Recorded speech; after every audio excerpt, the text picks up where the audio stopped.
Ei famílias, tudo bem? Eu queria trazer uma reflexão aqui e já começo dizendo que esse vídeo vai ficar bem grande. Então, já prepara aí pelo menos uns 10 minutos para ouvir essa reflexão, porque eu vou ler uma parte bem grande aqui desse livro Nada Me Faltará, o Salmo 23, à luz das experiências de um pastor de ovelhas. E eu queria falar, ao final dessa leitura, sobre o que muito se diz, ou o que muito a gente ouve em relação à vara da disciplina, que usa-se um texto, uma breve porção bíblica como base para uma disciplina física nas crianças. E, por outro lado, a questão da cajadada do pastor. A gente ouve muito, né? O pastor está dando cajadada como se aquilo fosse machucar, a intenção fosse, de fato, ferir. Mas eu quero trazer aqui a real interpretação, né? Ou a interpretação mais próxima daquilo que realmente a palavra quer dizer quando diz sobre a vara da disciplina e sobre o cajado. Então, eu vou ler quase um capítulo inteiro, porque é incrível. E o título desse capítulo é A Tua Vara e o Teu Cajado Me Consolam, que é uma das partes do capítulo 23 de Salmos, né? Do Salmo 23. Então, olha o que diz. Ouça. Quando o pastor se encontra no campo com o rebanho, nas pastagens das montanhas, costuma carregar o mínimo de equipamento possível. Isso acontecia ainda mais nos velhos tempos, quando os criadores não dispunham dos benefícios da mecanização para transportar os acessórios de acampamento através de terrenos acidentados. Mesmo hoje, as cabanas, onde o pastor passa seus verões solitários com as ovelhas, são equipadas com o mínimo necessário de objetos essenciais. Mas nas horas em que sai para o pasto, carrega consigo apenas uma espingarda pendurada ao ombro e um cajado longo na mão. Há também um pequeno bornal, onde leva seu lanche, uma garrafa de água e talvez alguns remédios para prestar os primeiros socorros às suas ovelhas. No Oriente Médio, o pastor carrega apenas uma vara e um cajado. Algumas de minhas mais vívidas recordações da infância são de ovelheiros africanos pastoreando seu rebanho apenas com uma esguia vara e um grosso porrete nas mãos. Estes constituem o equipamento universal do pastor primitivo. Cada pastorzinho, desde a primeira vez em que começa a cuidar do rebanho do pai, tem um orgulho todo especial em escolher a vara e o cajado adequados ao seu tamanho e força. Ele vai ao mato, escolhe o arbusto que lhe convém e arranca-o do solo. Este é aparado e limpado à faca, com grande cuidado e paciência. A parte mais larga da base, onde o tronco se liga à raiz, é arredondada e alisada, formando a cabeça do bastão. Após terminar de prepará-lo, o pastorzinho passa horas a fio adestrando-se no manejo dessa clava, aprendendo a atirá-la com notável rapidez e precisão. Ela se torna sua principal arma de defesa, tanto para si como para as ovelhas. Eu costumava observar os rapazes africanos realizando competições a fim de ver quem atirava sua vara com mais destreza e precisão, o mais distante possível. Era emocionante observar a funcionalidade excepcional daqueles bastões nas mãos de pastores habilidosos. A vara era, na verdade, uma extensão do braço direito do pastor. Constituía um símbolo de sua força, poder e autoridade numa situação difícil. A vara era a arma em que ele confiava para a segurança sua e do seu rebanho. Era, ademais, o instrumento a que recorria para disciplinar e corrigir ovelhas rebeldes que insistiam em afastar-se do grupo. Prestem bastante atenção no que vem, porque aqui está falando sobre disciplinar e corrigir ovelhas rebeldes que insistiam em afastar-se do grupo, mas não fala que era para bater. Fala para disciplinar e corrigir, não bater. Continua.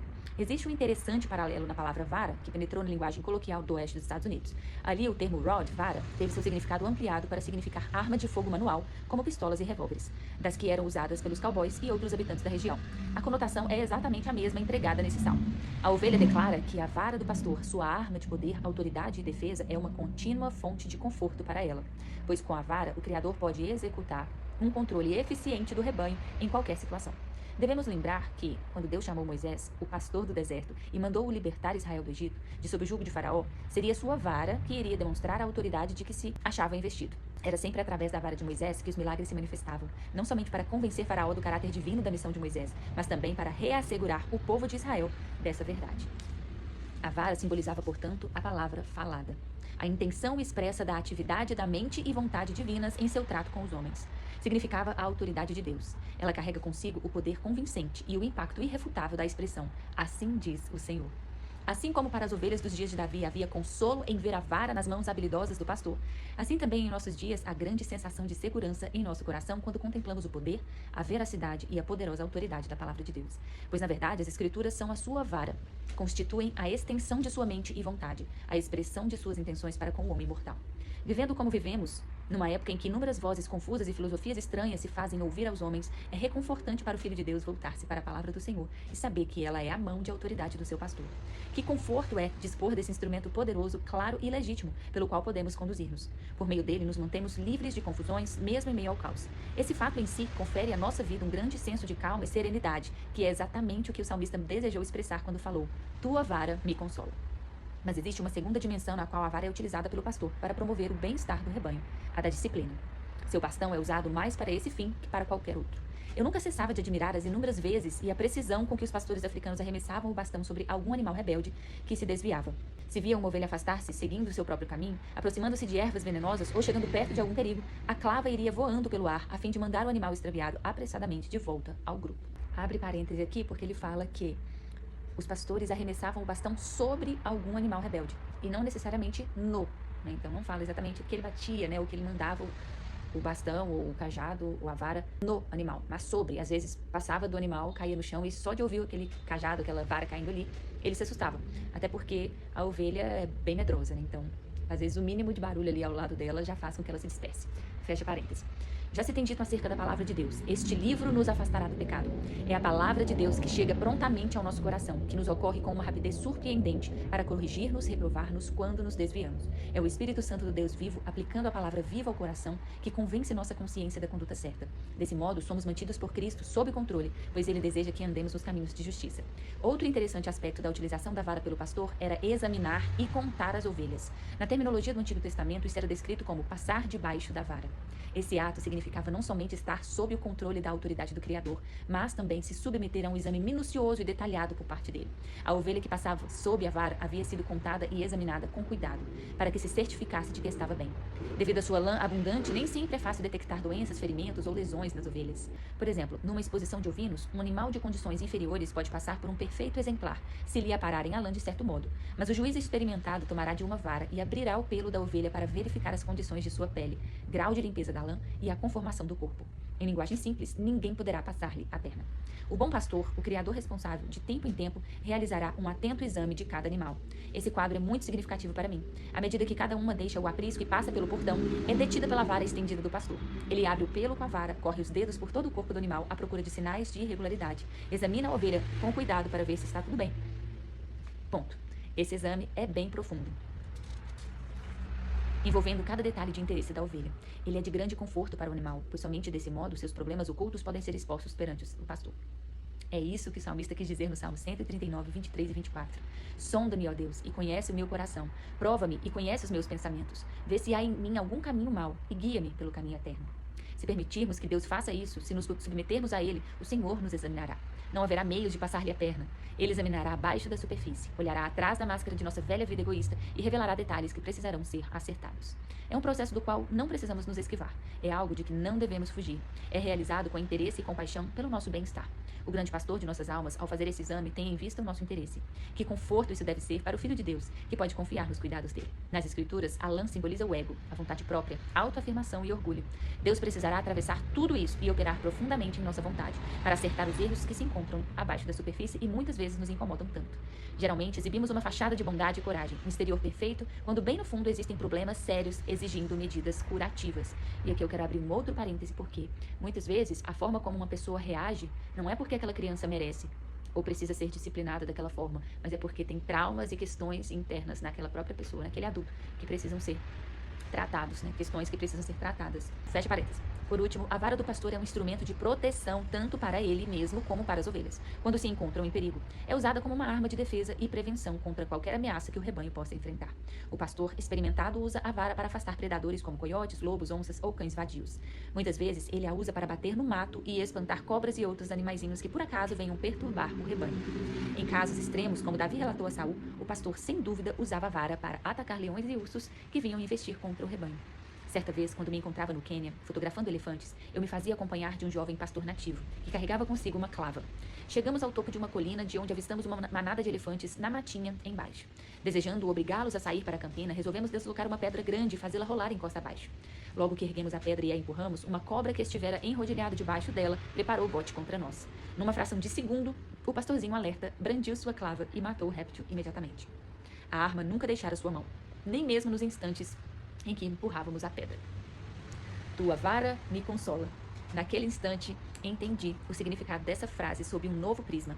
Foi o fato de a vara estar constantemente nas mãos do pastor que nos salvou naquele dia. Foi a vara da palavra de Deus, que Cristo, o bom pastor, brandiu ao encontrar-se com aquela serpente, Satanás, durante a tentação no deserto. E é com essa mesma palavra que podemos contar sempre e sempre para deter os assaltos e ataques do inimigo. E não importa que o disfarce por ele assumido seja o de uma serpente sutil ou de um leão rugidor que deseja destruir-nos. Não há substitutos para as Escrituras na hora de enfrentar as complexidades de nossa ordem social. Vivemos num meio difícil e complexo. Somos parte de um mundo cujo código de conduta é contrário a tudo que Cristo defendeu. Viver no meio de tal gente significa estar exposto a tentações de toda sorte.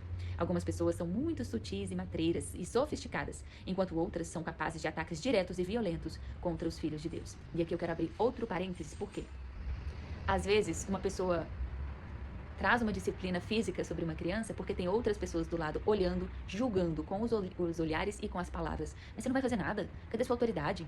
Né? Vai deixar a criança mandar em você?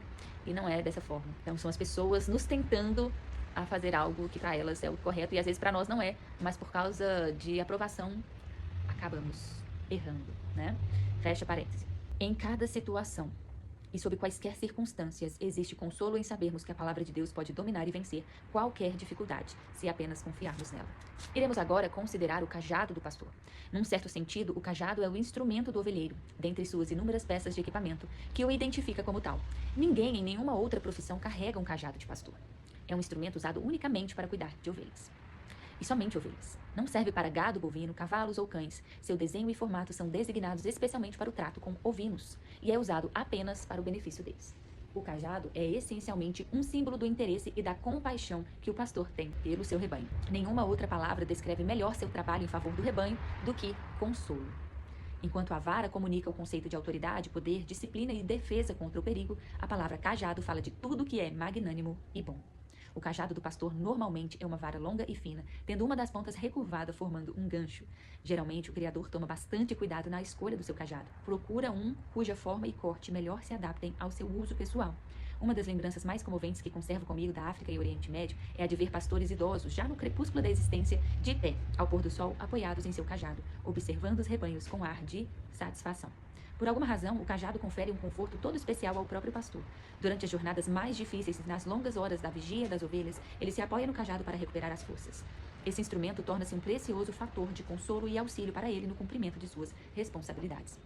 Assim como a vara de Deus simboliza sua palavra, assim também o cajado simboliza o Espírito Santo. Cristo, em seu trato conosco como indivíduos, revela a doçura, o consolo e a correção mansa levada a efeito pela operação do seu Espírito. O cajado tem 3 funções importantes. A primeira é trazer as ovelhas para um contato mais íntimo com o pastor. Ele usa o cajado para erguer um cordeirinho recém-nascido e reconduzi-lo à mãe, se por acaso se separam. Age assim para evitar que a fêmea, sentindo na cria o cheiro das mãos dele, venha a rejeitar o cordeirinho. Já tive ocasiões de ver pastores habilidosos manejando o cajado rapidamente entre milhares de fêmeas que davam cria ao mesmo tempo. Com movimentos rápidos, mas gentis, ele elevava o cordeirinho com o cajado e o colocava ao lado da mãe. É uma cena tocante que pode manter um espectador admirando-a horas e horas. Mas do mesmo modo, o cajado é utilizado pelo pastor para pegar ovelhas velhas ou jovens e trazê-las para junto de si, a fim de fazer um exame mais detalhado. O cajado é muito útil, deste modo, para as ovelhas tímidas e temerosas, que normalmente tendem a manter certa distância do pastor. Semelhantemente, na vida cristã, encontramos o maravilhoso Espírito Santo, o Consolador, aproximando as pessoas para uma comunhão mais calorosa e pessoal, umas com as outras. Ele nos aproxima de Cristo também, pois, como lemos no livro de Apocalipse, o Espírito e a noiva dizem, vem. O cajado também é utilizado para dirigir as ovelhas. Várias e várias vezes vi pastores manejando o cajado para guiar as ovelhas mansamente em direção a um novo trilho, ou para atravessar um portão, ou ao longo de estradas difíceis e perigosas. Ele não o utiliza para espancar o animal. Mais uma vez vou repetir. Ele não o utiliza para espancar o animal. Em vez disso, encosta a ponta da longa vara no flanco do animal e com uma leve pressão guia as ovelhas ao caminho que deseja. Desse modo, o animal aprende o caminho certo. Às vezes, eu ficava fascinado de ver o pastor apoiar o cajado sobre o dorso de um animal de que gostava, simplesmente para manter-se em contato com ele. E assim, caminhava um bom trecho da estrada, quase como se estivessem de mãos dadas. Obviamente, a ovelha aprecia essa atenção especial do pastor e se deleita nesse contato achegado, íntimo e pessoal entre ela e o pastor. Ser tratado dessa forma especial pelo seu Criador é reconhecer o consolo numa dimensão mais profunda. É um quadro maravilhoso e comovedor. O próprio Cristo nos diz que, em nosso caminhar com Deus, o Espírito Santo seria enviado a fim de guiar-nos e conduzir-nos a toda a verdade. João 16:13. Esse mesmo Espírito toma a verdade de Deus, a palavra de Deus, tornando-a clara para nosso coração e mente e para nosso entendimento espiritual. É Ele que, mansa e ternamente, mas com persistência, nos diz: este é o caminho, andai por ele. E à medida que nos submetemos e obedecemos a seus suaves impulsos, somos envolvidos por um maravilhoso senso de segurança, conforto e bem-estar. É Ele também que vem a nós, mansa, mas firmemente, para tornar a vida de Cristo, meu bom pastor, um fator real, pessoal e íntimo para mim. Através de sua operação, entro em contato com Cristo. É então que me sobrevém a certeza plena de que pertenço a Ele e de que Ele é meu. O Espírito continuamente me comunica a certeza de que sou filho de Deus e de que Ele é meu Pai. Em tudo isso há um enorme conforto e o sublime sentimento de unidade, de associação com Ele, de estar sob os cuidados dele e, por conseguinte, a noção de que sou objeto de sua afeição especial. A vida cristã não consiste apenas em aceitar certas doutrinas ou de crer em certos fatos. Embora a confiança plena nas Escrituras seja um fator essencial dela, existe também a realidade da experiência e conhecimento pessoal de seu toque, de seu espírito sobre o meu. Existe para o verdadeiro Filho de Deus aquela experiência íntima e sutil, mas ao mesmo tempo magnificente, de saber que o Consolador está ao seu lado. Isso não é produto da imaginação, é a realidade genuína da experiência diária. O conhecimento de que Ele está ali para orientar até os mínimos detalhes do viver diário produz um estado de calma e tranquilidade. Podemos confiar nele para assistir-nos em todas as decisões, e há neste pensamento enorme conforto para o cristão. Várias e várias vezes tenho me voltado para ele em voz audível e em linguagem franca, pedindo sua opinião na solução de um problema. Eu lhe pergunto: o que tu farias nesse caso? Ou então digo: tu estás aqui agora, conheces todas as dificuldades, dize-me qual é exatamente a melhor forma de agir nesta questão? E o mais emocionante é que ele atende. Ele transmite para minha mente a opinião de Cristo acerca do problema em foco. E então, toma as decisões acertadas com toda a confiança.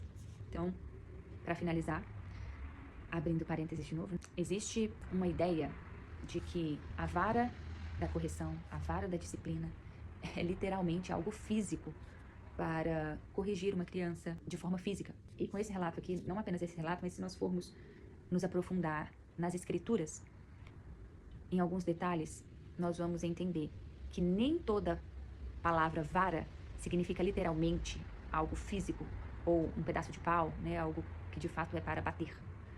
Até porque vocês viram que não tem essa conotação, seja para espancar ou de fato para usar de violência contra a ovelha, mas sim para direcionar, orientar, para livrar do perigo, para colocar limites, para proporcionar cuidado. Então, a gente pode entender a vara como uma direção, uma orientação no que diz respeito aos nossos filhos. De fato, um cuidado especial, minucioso com os nossos filhos. É sentar, é repetir, se necessário, milhares de vezes. É colocar limites. É não deixar eles agirem aos próprios prazeres, segundo a própria vontade, porque isso é deixá-los como as ovelhas rebeldes. É deixá-las irem para outros pastos, irem para o buraco. Não é isso que nós queremos para os nossos filhos. Então, por isso, devemos discipliná-los, e essa disciplina está longe de ser algo físico, mas é algo verbal, é uma orientação, é sentar e falar: filho, isso, deve ser assim ou não deve ser assim. A palavra diz isso, né? Nós somos cristãos, nós entendemos isso, nossa casa tem essas e essas regras. Então, trazer essa orientação para os filhos, essa disciplina, esse limite, porque toda criança, todo ser humano precisa de limites, mas é possível, como eu li aqui, é possível fazer isso de forma mansa e direcionada pelo Senhor. Não vamos acertar sempre, mas nós temos o Senhor, o Espírito Santo dele, para nos orientar, para nos dar sabedoria na tomada de decisões e também para nos dar humildade para pedir perdão quando a gente falhar. Porque sim, nós pais falhamos. Sempre. Nós sempre estamos falhando. Não só nossos filhos erram, nós também erramos, né?